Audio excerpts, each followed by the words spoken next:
Hello! Today's stories come from r/MaliciousCompliance.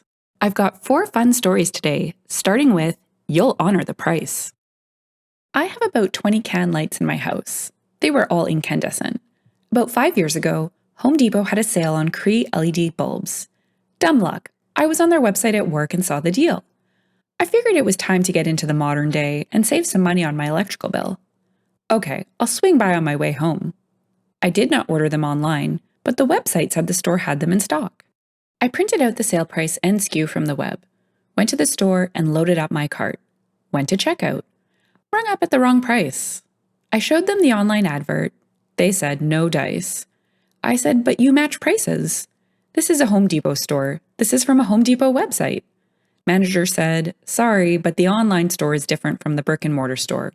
We don't match online prices. Okay, fine. So I put the light bulbs back on the shelf. Go to the contractor desk and hop on their computer. Go to the website, make an online purchase. Have the pro desk print out my receipt. I head out the car, hang out for about 30 minutes. Come back in to pick up my light bulbs. Manager comes over and I show them the receipt for the pickup of the bulbs. Where's the cart you had them in? I put them back on the shelf since you weren't going to sell them to me. So he gets someone to get the bulbs off the shelf for me. You know, you could have just left them in the cart. And you could have honored the price when I first got here. It's not much, but it made me happy. I think this manager was just being a jerk. I've never heard of the same store not honoring an online price. That's absolutely ridiculous. Now for a couple of comments before we hit up the next story. Big box stores generally suck. Lately, I've had big problems with Tractor Supply. I hate TS, but there are times where it's the only place that has what I need. Recently, it was oil. I wanted a particular kind of oil in a big, more than 10 gallons volume. Website says store has it. Store does not. That seems to be the norm with them. They have free shipping to the house, so I guess I'm getting 80 plus pounds of motor oil shipped to the house. As a former retail manager, Radio Shack, that blows labor costs way up, there's a very long list of retailers that couldn't figure out how to make it work. Radio Shack, CompUSA, and Best Buy to name just 3. I agree that it makes for a much better customer experience, but those same customers don't want to pay for it.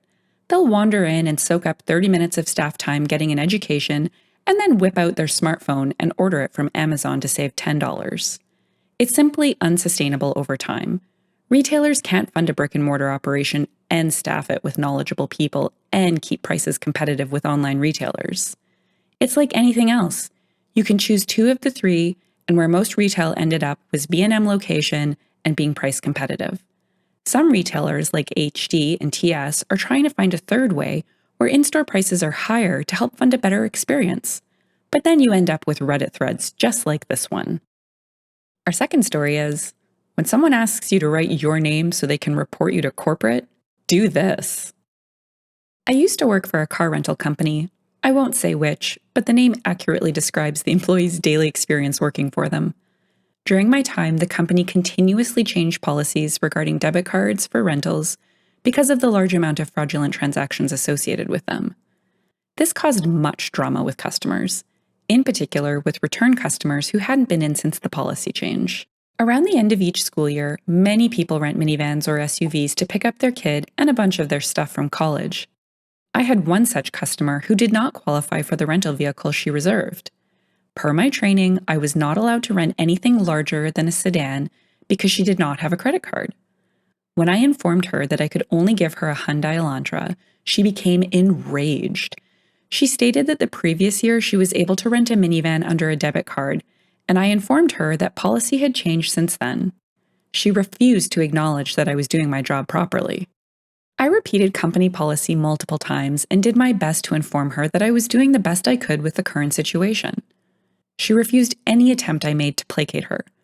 My manager eventually stepped in and he broke down and did the rental for an SUV against company policy. The entitled woman smirked at me and pushed a stack of Post-it notes that was on the counter in front of me. She said, "You should not be in customer service and I'm going to report you to corporate. I want you to write your name on this paper." Without missing a beat, I took the pad and wrote the words, "Your name," on the top sheet, ripped it off, and handed it to her. Apparently, she didn't notice until she was in the parking lot with my manager and her husband to inspect the vehicle. When my manager came back in the office, he said, "Her husband, who stood silently behind his raging wife throughout the whole interaction, wants me to write you up because you didn't give them your real name." Then he started laughing and said, "But I'm not going to do crap because you followed the company policy and you did exactly what that birch tree asked you to do." She gave us a horrible survey and it tanked our bonus for that quarter, but it was totally worth it to put that rude woman in her place. Sorry, OP. I don't think you really put her in her place. She got everything she wanted. Her rental, plus you're out your bonus. Sounds like she won in the end. Let's hear what others have to say before we're on to the next. So, you gave her the upgrade and she still crapped on you. This is America. No, their manager did and made their employee look bad in the process. The manager should have told that customer to pound pavement, not acquiesce to them because they refused to comprehend they weren't getting what they wanted. Frack managers who do this. OP. Exactly. One person has the power to tank a location's bonus for the quarter? Neat. OP. Survey scores were a joke and by no means a standard of how well the store did. Score was on a scale of 1 to 10. 9 or 10 were desired.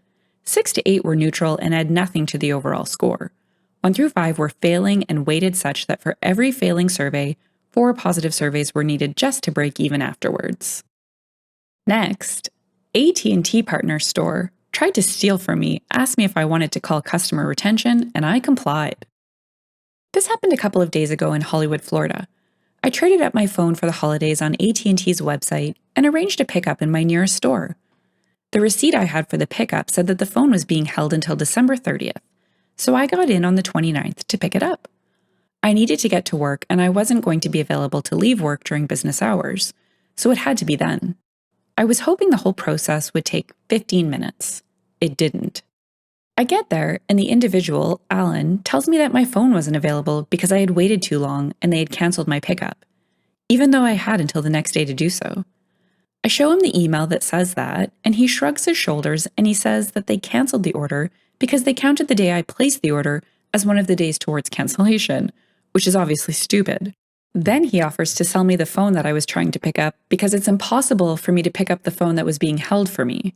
I just want my phone, so I agree to go through the purchase process, and as it turns out, I will have to pay for the phone again and let AT&T refund the funds for the original order. Major BS, but again, this is all the time I have to pick up my phone. I asked him for the phone number for someone I can speak with about what is going on, and he tells me I need to speak to customer retention and gives me a phone number he pulls off a list. So he goes through the process, and by then, I'm late for work. And he tells me he's having problems selling me the last unit of the phone I wanted to purchase. He tries to upsell me. I tell him that I want the goddamn phone I ordered, and he tells me that he's having some trouble because the system is not letting him sell that unit. It's the last unit he has, so he needs to take extra steps to sell it to me. So now he goes on his phone and makes some phone calls to try and unlock this unit. Meanwhile, he leaves me alone long enough to find out that the phone number he gave me was BS. It led to a non-working extension for AT&T, and it would just stay on hold. I went on Google and discovered this by finding the actual customer retention phone number and calling it. So now I'm speaking with a customer retention specialist, and I explained to him what is happening over the phone. The retention specialist confirms that, yes, my phone is available for pickup and has not been canceled. Meanwhile, on his phone, I can hear Alan speaking with someone at AT&T, and the person he's speaking with says over the speakerphone, "I can't allow you to sell that phone. It's being held until tomorrow for customer pickup." So I asked the person on Alan's phone to repeat that and confirm that yes, Alan was trying to sell me the phone that I had already purchased and was there to pick up. Then I asked the customer retention person I'm speaking with if he heard the other individual's comment. The customer retention rep confirms that he heard what the other AT&T rep had said, and the retention rep asked me to confirm the store number I'm located at and the name of the person I'm speaking with. At that point, Alan, upon realizing I'm speaking with customer retention and retention heard everything he's trying to do with my phone, tells me to leave the store and tells me he's going to call the police if I don't. Customer retention rep on the phone hears him kick me out of the store. So I didn't get my phone that day, but I did have it delivered to my house next day UPS, which was nice, and I did get to have a conference call with a regional manager from AT&T, along with a supervisor at customer retention and a manager for third-party dealer locations, while the customer retention specialist confirms everything I was telling them. I didn't get my phone that day, but I did ruin someone else's, and that was way more satisfying. Edit. Dispute over ownership of a property during a sale is not a police issue. If I had waited for them and refused to leave, they would not have taken my side. They would have arrested me. Ownership of a paid-for item at worst is a civil court issue, and no cop is going to arrest some dude at an AT&T store for not giving me my phone unless he had lifted it out of my pocket. Please stop suggesting I should have waited for the police. I was already on the phone with corporate and late for work. Oh, Alan, Alan, Alan. Calling the police, really? Desperation of that nature really only does befit someone who has dug a hole so deep with such a web of lies. Poor OP. He was late for work, but at least he gets Alan back in the end. Let's hear a couple comments before we hit the last story. Makes you wonder how many times he has pulled this stunt. I'm guessing if he can convince the customer to cancel their online order and repurchase the phone in-store, it counts towards his sales quotas. The only reason it didn't work this time is because the only stock he had was the one being held for your order. Hollywood, Florida, I guarantee Alan has done this with several of the seniors down here, and they just go forward with it thinking they somehow messed up the order or just comply out of embarrassment because they don't understand the logistics and tech and worry they appear old and feeble. He was trying to get credit for the sale, and I'm sure commission. I worked in cell phone sales. When a customer orders and delivers to store like this, the associate has to go through the whole process like they sold the phone, activation, setup, etc., but without getting any sales credit or commission. So he was trying to cancel the pickup and turn around and sell it to you to get the credit. Backfired, though. And now for my final story of the day, fresh stitches under my hat. Teacher has a no hats in class policy. Sure thing. The car accident was of the side impact variety, and it was brutal. This was in the days before airbags and seatbelt laws. One second I'm driving, and the next I'm halfway out the passenger window watching blood run off my head to pool in the glass of a previously closed window. Another second ticks by, and I'm in the ER receiving 13 crude stitches for 11 inches of wide open scalp. I lost more than 2 pints of blood and a large patch of hair. I also lost my favorite white fishnet t-shirt, but that's a separate tragedy. That Friday of a Labor Day weekend was how my name shows up in the newspaper list of Labor Day weekend accidents. Tuesday comes and I go to class at the local college. Being a teenager gave me the gift of immortality. There I was, fully ambulatory, just 4 days after a serious car accident. For the sake of propriety, I'm wearing a hat to cover the fresh injury. It was a white Panama hat with a bright 80s style hat band. As this was 1983, everything was 80s style. But that's a separate tragedy. Hobbling along, I make it to sociology just as class was beginning. I take a seat at the back of class and settle in. The conversation went something like this. "Excuse me, could you remove your hat, please?" The teacher had her own sense of propriety. My hat didn't fit with proper classroom attire. "I was in a car accident," I replied. Did she hear my words, or was one of her rude students muttering another in a career-long list of excuses? Likely, the latter was the case. "Take the hat off. You cannot wear that in my class." Indicated she was not happy with my hat. Not at all. Well, okay then. Off comes my hat. Roughly a third of my hair had been shaved off. The wound was pink and puckered. The seam had a line of dried blood in it.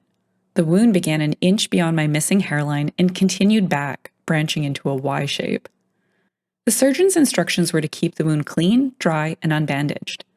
Lucky for all in attendance, my mother had washed my scalp the previous day. She used the word gore at some point to describe what was washing off. Imagine you're one of my classmates. Whatever you would say at that point would be something I heard from my classmates and friends. You can put your hat back on," said the teacher. "Not before a little malicious compliance, I won't." "But I can't wear hats in class," I replied. "I mean, I can do it, but not if I'm breaking the rules." "Please put your hat back on."